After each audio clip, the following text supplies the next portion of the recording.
నమస్తే,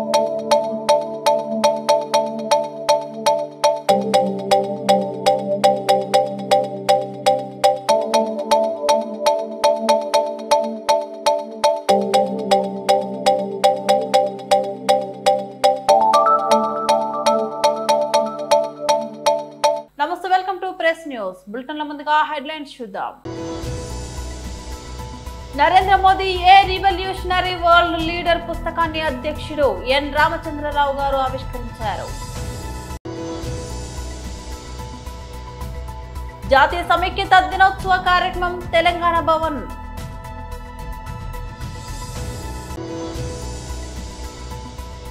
తెలంగాణ ప్రజాపాలన దినోత్సవం 2025 వేడుకల్లో ముఖ్యమంత్రి రేవంత్ రెడ్డి.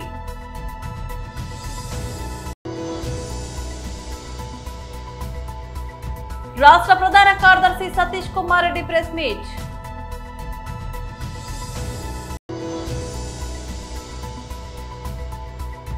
ఐసీసీ ర్యాంకుల్లో టాప్ లేపిన టీమిండియా ఆటగాళ్లు. Narendra Modi a revolutionary world leader పుస్తకాన్ని అధ్యక్షులు ఎన్ రామచంద్రరావు ఆవిష్కరించారు. శ్రీ నరేంద్ర మోడీ గారు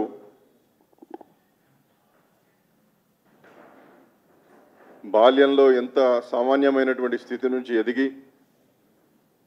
గుజరాత్ రాష్ట్ర ముఖ్యమంత్రిగా 3 సార్లు, ఈ దేశానికి ప్రధానమంత్రిగా 3 సార్లు, ప్రధానమంత్రిగా ఎదగడమే కాకుండా ప్రపంచ నాయకుడిగా ఎదిగినటువంటి తీరుతెన్నులు మనందరికీ తెలుసు. అందుకోసమే Shri Narendra Modi a revolutionary world leader అనే పేరు మీద త్రిభాషా పుస్తకాన్ని తెలుగులోనే కాకుండా హిందీ, ఇంగ్లీష్లో కూడా వారిపైన ఈ యొక్క వ్యాసవల్లో అన్ని విషయాలను కూడా చర్చించడం జరిగింది. ఎందుకంటే 1 కాదు 2 కాదు, భారతదేశ యొక్క ఎకానమీని ఏ విధంగా ఎదిగింపజేశారు, G20 దేశాల యొక్క వ్యవస్థకు అధ్యక్షత వహించి ఏ విధంగా వసుదైక కుటుంబకం అనేటువంటి సందేశాన్ని వారు ఇవ్వగలిగారు. ఆ విధంగానే ఈ మధ్య కాలంలో GST సుంకాలను, టారిఫ్లను తగ్గించి ఏ విధంగా సామాన్యుడికి కూడా సరళమైనటువంటి జీవన విధానాన్ని సులువు చేశారనేటువంటి రీతిలో అనేకమైనటువంటి పద్ధతుల్లో ఈ యొక్క పుస్తకంలో అన్ని విషయాలు చర్చించడం జరిగింది. ఇవాళ ఆయన 75వ జన్మదినోత్సవం. వారు ఇప్పటికి కూడా ఒక నవయువకుడిగా ఉదయం లేచినప్పటి నుండి సాయంకాలం వరకు యోగాతో ఆరంభమై సుమారు 20 గంటలు పనిచేసేటటువంటి ప్రధానమంత్రిగా, ఒక రాజకీయ నాయకుడిగా ప్రపంచానికి దిశానిర్దేశం చేస్తున్నటువంటి ఒక మహాయోగిగా, ఒక ధ్యేయయోగిగా, ఒక కర్మయోగిగా, ఒక లక్ష్యయోగిగా మోడీ గారి యొక్క జీవితం మనందరికీ తెలిసినటువంటిదే. అందుకోసం వారి తత్వం, వారి దూరదృష్టి, వారి దార్శనికత కేవలం భారతదేశానికే పరిమితం కాకుండా ప్రపంచ పరివ్యాప్తం శాంతి కాముకమైనటువంటి వసుదైక కుటుంబకంగా ఉండాలనేటువంటి ఒక ఆలోచన చేస్తున్నటువంటి నేపథ్యంలో ఇవాళ ప్రపంచమంతా కూడా ఎక్కడ భారతీయులున్నా, ఎక్కడ వారి అభిమానులున్నా ఒక పర్వదినంలా, ఇది మోడీ గారి జన్మదినం కాదు, మా అందరికీ పర్వదినం అనేటువంటి పద్ధతుల్లో ఈ యొక్క వారి జన్మదినాన్ని జరుపుకుంటున్నటువంటి నేపథ్యంలో వారి మీద కొన్ని ఈ యొక్క వ్యాసాలను రాసి ఈ పుస్తకాన్ని ఈరోజు అధికారికంగా శ్రీ రామచంద్రరావు గారి చేతుల మీదుగా ఆవిష్కరించడం జరిగింది. జాతీయ సమైక్యత దినోత్సవ కార్యక్రమం తెలంగాణ భవన్. అడుగుపెట్టిన శుభదినం 17 సెప్టెంబర్. కొంతమంది విమోచనమని, మరికొంతమంది విలీనమని, ఇంకొంతమంది విద్రోహమని రకరకాలుగా అనవచ్చుగాక, కానీ తెలంగాణ సాయుధ పోరాటంలో ఆనాడు వేలాది మందిగా, లక్షలాది మందిగా పాల్గొని వేలాది మంది అసువులు బాసి ఆనాటి రాచరిక వ్యవస్థకు వ్యతిరేకంగా పోరాడి మనకు ఇవాళ స్వేచ్ఛావాయువులు వచ్చినాయంటే ఆనాటి అమరవీరుల త్యాగాలు మనందరికీ ఆదర్శం. వారందరికీ ఈ సందర్భంగా భారత రాష్ట్ర సమితి తరపున మా పెద్దలు, మా నాయకులు, తెలంగాణ తొలి ముఖ్యమంత్రి కేసీఆర్ గారి తరపున, ప్రతి గులాబీ సైనికుడి తరపున వారి అమరత్వానికి శిరస్సు వంచి వినమ్రంగా నివాళి అర్పిస్తున్నాం. అట్లాగే తెలంగాణ అంటేనే త్యాగాల అడ్డ, పోరాటాల గడ్డ. సాయుధ పోరాటం నుంచి మొదలు పెడితే తొలి దశ తెలంగాణ ఉద్యమమైనా, ఆ తర్వాత కేసీఆర్ గారి నాయకత్వంలో జరిగిన మలిదశ పోరాటమైనా, ఇవాళటికి కూడా ఈ నియంతృత్వ కాంగ్రెస్ ప్రభుత్వానికి వ్యతిరేకంగా జరుగుతున్న, ఈ ప్రజా కంటక కాంగ్రెస్ ప్రభుత్వానికి వ్యతిరేకంగా జరుగుతున్న పోరాటమైనా దానికి ఆదర్శం, దానికి బీజం పడ్డది తెలంగాణ సాయుధ పోరాటంతోనే. ఒక షేక్ బందగి, ఒక దొడ్డి కొమరయ్య, ఒక ఆరుట్ల కమలమ్మ, ఒక ఆరుట్ల రామచంద్రారెడ్డి గారు, రావి నారాయణ రెడ్డి గారు, ఇట్లాంటి ఎంతోమంది పెద్దలు ఆనాడు పోరాట స్ఫూర్తితో బండెనక బండి గట్టి అనే అద్భుతమైన కవితలు రాసిన పెద్దల స్ఫూర్తితో మరి భవిష్యత్తులో కూడా ప్రజాస్వామిక ఉద్యమాలు నిర్మిస్తూ తెలంగాణలో తిరిగి సంక్షేమ రాజ్యం రావాలని, రైతు రాజ్యం రావాలని, తెలంగాణ ప్రజలు స్వేచ్ఛగా ఊపిరి పీల్చుకునే మరి నియంతృత్వ పోకడలు లేని ప్రజాస్వామిక వాతావరణం రావాలనే ఆశయంతో కేసీఆర్ గారి నాయకత్వంలో పోరాటం చేస్తూనే ఉంటాం.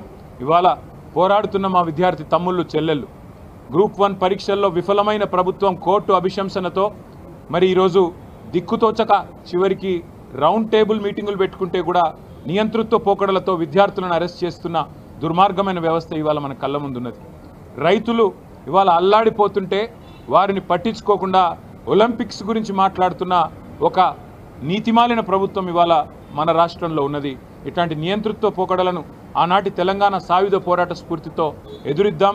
ఎదురొడ్డి నిలబడి తిరిగి తెలంగాణను సంక్షేమ బాటన, అభివృద్ధి బాటన కేసీఆర్ గారి నాయకత్వంలో ముందుకు తీసుకొని పోదామని చెప్పి మా సోదరులందరికీ, సోదరిమణులందరికీ తెలంగాణ వ్యాప్తంగా ఈరోజు జాతీయ సమైక్యతా దినోత్సవంగా, ఎందుకంటే ఒకరు విమోచనం అనొచ్చు, ఇంకోరు విలీనం అనొచ్చు, ఇంకోరు విద్రోహం అనొచ్చు, కానీ ఇవాళ రాచరిక వ్యవస్థ నుండి ప్రజాస్వామ్య వ్యవస్థలోకి సమైక్యమైన రోజు కాబట్టి మేము దీన్ని జాతీయ సమైక్యతా దినోత్సవంగా గతంలో ప్రభుత్వంలో ఉన్నప్పుడు పాటించాం. ఆ రోజు జెండా ఎగిరేసాం, ఈరోజు జెండా ఎగిరేస్తూనే ఉన్నాం. ఈరోజు జెండా ఎగిరేసినాం. భవిష్యత్తులో తెలంగాణ ఉన్నంత వరకు బీఆర్ఎస్ ఉంటుంది కాబట్టి అప్పటిదాకా మరి తెలంగాణ ప్రజలకు ప్రజాస్వామ్య వ్యవస్థలో విలీనమయ్యే, అంతర్భాగమయ్యే ఒక అద్భుతమైన అవకాశం ఇచ్చిన మరి ఆనాటి పోరాట యోధుల స్ఫూర్తిని గుర్తు చేసుకుంటూ ముందుకు పోతాం. తెలంగాణ ప్రజాపాలన దినోత్సవం 2025 వేడుకల్లో ముఖ్యమంత్రి రేవంత్ రెడ్డి గారు తెలంగాణ ప్రజాస్వామ్య చరిత్రకు శ్రీకారం చుట్టిన శుభదినం. ప్రజల చేత, ప్రజల కొరకు ప్రజలే రాసుకున్న పోరాట చరిత్ర మనది. నిజాం నియంతృత్వంపై సామాన్యుడు సాయుధ పోరాటంతో సాధించుకున్న విజయం ఈరోజు మనము అనుభవిస్తున్న ప్రజాస్వామ్యం. ప్రపంచ ఉద్యమాల చరిత్రలో సువర్ణాక్షరాలతో లిఖించదగ్గ ఘనత తెలంగాణ సాయుధ పోరాటానిది. 1948 సెప్టెంబర్ 17 ఈ పోరాటంలో ప్రజలు విజయం సాధించి స్వేచ్ఛా పతాకను ఎగరవేసిన రోజు. ఈ గడ్డపై రాచరికానికి ఘోరీ కట్టి ప్రజాపాలనకు హారతి పట్టిన రోజు సెప్టెంబర్ 17. అందుకే ఇది ప్రజాపాలన దినోత్సవం. రాష్ట్ర ప్రజలందరికీ ప్రజాపాలన దినోత్సవ శుభాకాంక్షలు తెలియజేస్తున్నా. స్వేచ్ఛ మన జీవన విధానం. ఈ స్వేచ్ఛ సాధన కోసం ప్రాణ త్యాగాలు సైతం వెనకాడని జాతి మనది. దీనికి చరిత్రనే సాక్ష్యం.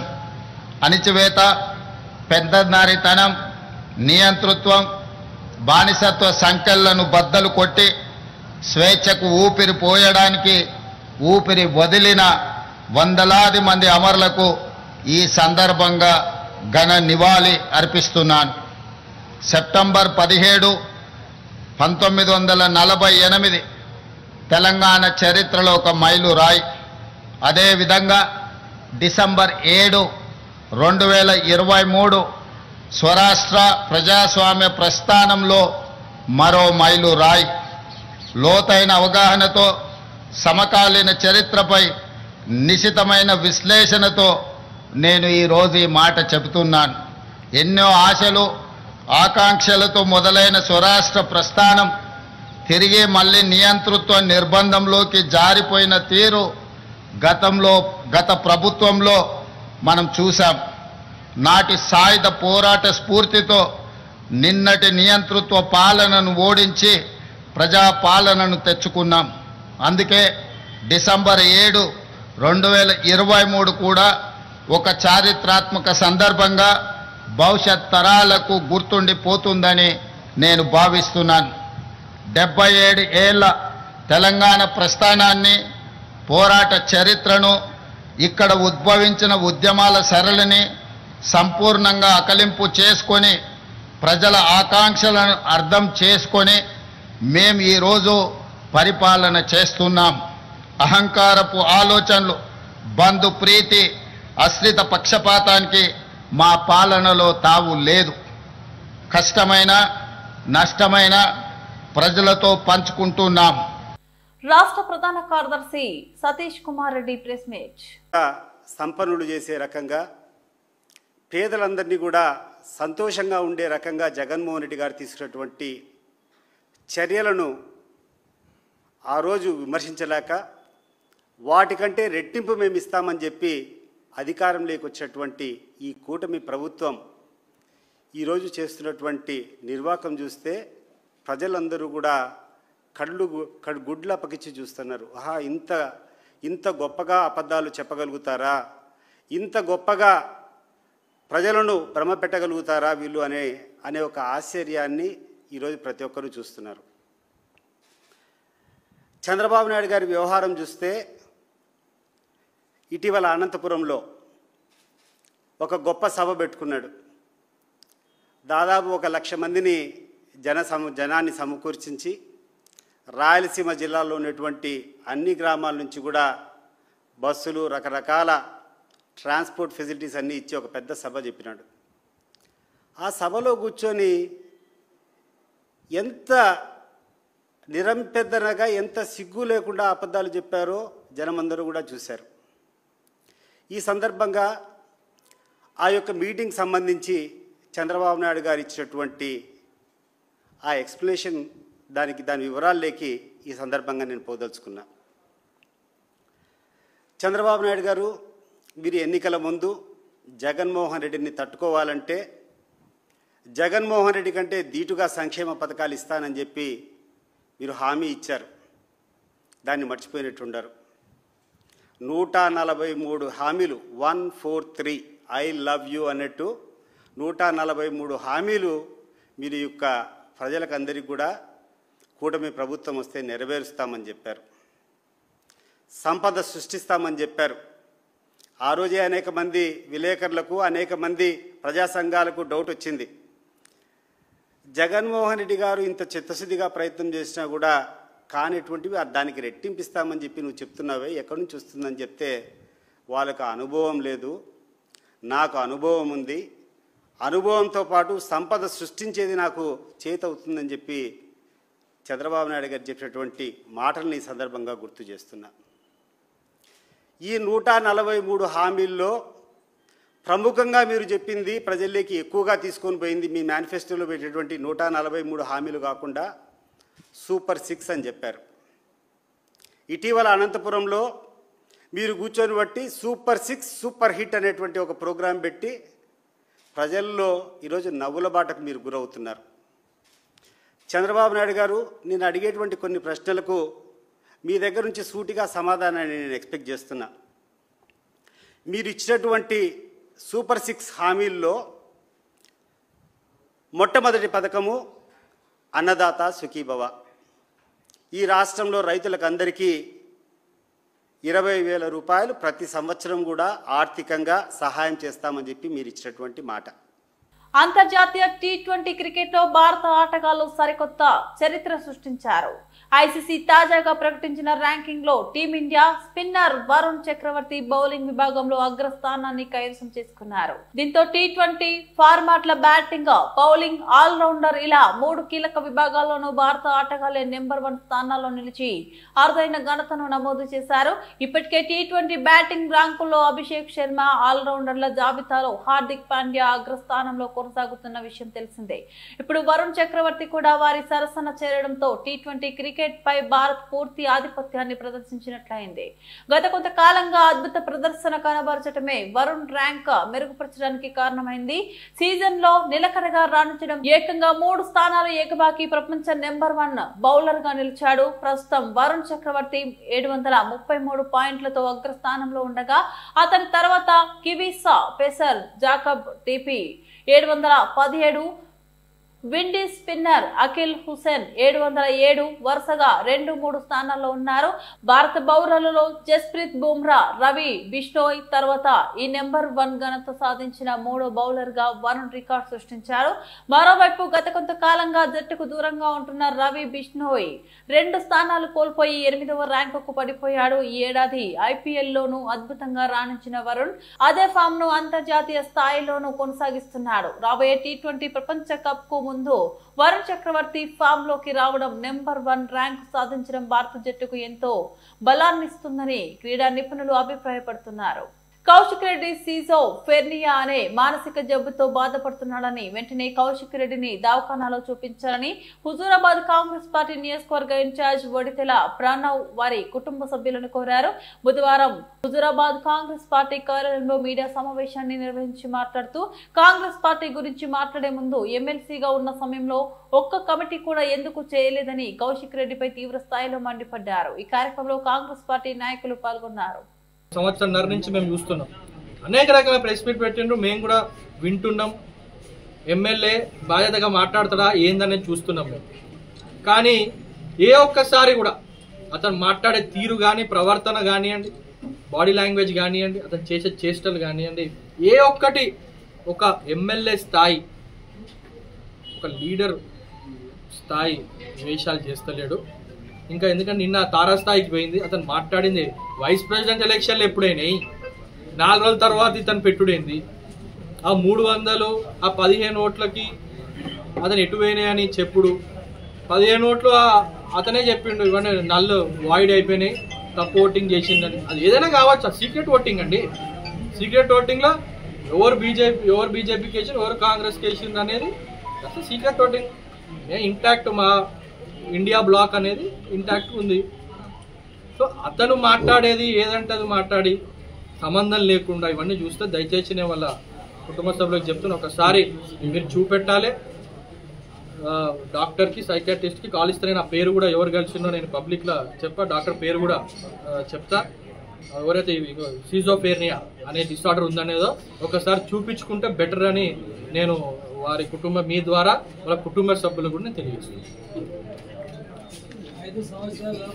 తెలంగాణ ప్రజాపాలన దినోత్సవం సందర్భంగా హన్మకొండ జిల్లా ఐడిఓసి ప్రాంగణంలో జరిగిన వేడుకలకు ముఖ్య అతిథిగా రాష్ట్ర రెవెన్యూ, హౌసింగ్, సమాచార, పౌర సంబంధాల శాఖ మంత్రి, ఉమ్మడి వరంగల్ జిల్లా ఇన్ఛార్జ్ మంత్రి పొంగులేటి శ్రీనివాసరెడ్డి హాజరై జాతీయ జెండాను ఆవిష్కరించారు.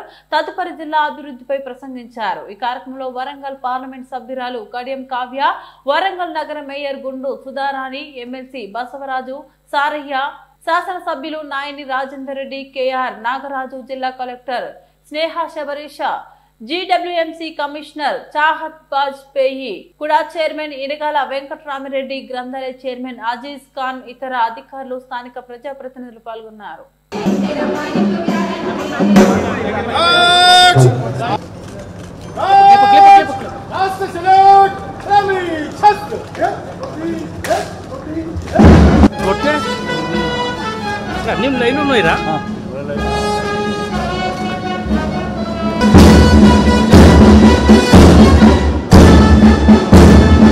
ఈ కార్యక్రమానికి ముఖ్య తెలంగాణ రాష్ట్ర రెవెన్యూ, సమాచార, పౌర సంబంధాల, గృహ నిర్మాణ శాఖ మంత్రిగా నేడు ప్రజాపాలన దినోత్సవంతో పాలు పంచుకుంటాం నాకెంతో ఆనందంగా ఉంది. సెప్టెంబర్ 17, 1948 నాడు తెలంగాణ ప్రజల నిజాం రాజరిక వ్యవస్థను కూలదోసి ప్రజాస్వామ్య ప్రస్తావనకి నాంది పలికారు. ఈ శుభదినాన్ని విలీనమని ఒకరు, విమోచనమని మరొకరు స్వప్రయోజనాల కోసం నాటి అమరుల త్యాగాలను పౌచన చేసేలా ప్రవర్తించటం సరికాదని గౌరవ ముఖ్యమంత్రి రేవంత్ రెడ్డి గారి నేతృత్వంలోని ప్రజా ప్రభుత్వం సెప్టెంబర్ 17ను తెలంగాణ ప్రజా పాలన దినోత్సవంగా నిర్వహిస్తుంది. ఈ ఉత్సవం తెలంగాణ రాష్ట్రంలో భూ సమస్యల పరిష్కార లక్ష్యంగా ప్రజల కోరిన భూ వివాదం లేని తెలంగాణ ఉండాలనే సంకల్పంతో ప్రజా ప్రభుత్వం చరిత్రాత్మకమైన భూభారతి చట్టాన్ని తీసుకువచ్చింది. ఏప్రిల్ 14వ తేదీన భూభారతి చట్టాన్ని గౌరవ ముఖ్యమంత్రి రేవంత్ రెడ్డి గారి చేతుల మీదుగా ఆవిష్కరించుకోవడం జరిగింది. రాష్ట్ర వ్యాప్తంగా 3 విడతల రెవెన్యూ సదస్సులు నిర్వహించాం. ఈ రెవెన్యూ సదస్సులో వచ్చిన దరఖాస్తుల్ని పరిష్కారం చూపిస్తున్నాం. ఈ హన్మకొండ జిల్లాలో భూ సమస్యలు శాశ్వతంగా పరిష్కారం అవుతాయని హామీ ఇస్తున్నాను. బులెటిన్ ముగించే ముందు మరోసారి హెడ్లైన్స్ చూద్దాం. Narendra Modi a revolutionary world leader పుస్తకాన్ని అధ్యక్షుడు ఎన్ రామచంద్రరావు గారు ఆవిష్కరించారు. జాతీయ సమైక్యత దినోత్సవ కార్యక్రమం తెలంగాణ భవన్.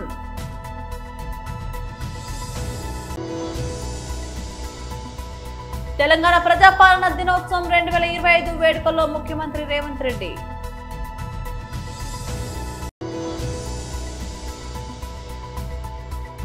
రాష్ట్ర ప్రధాన కార్యదర్శి సతీష్ కుమార్ రెడ్డి ప్రెస్ మీట్.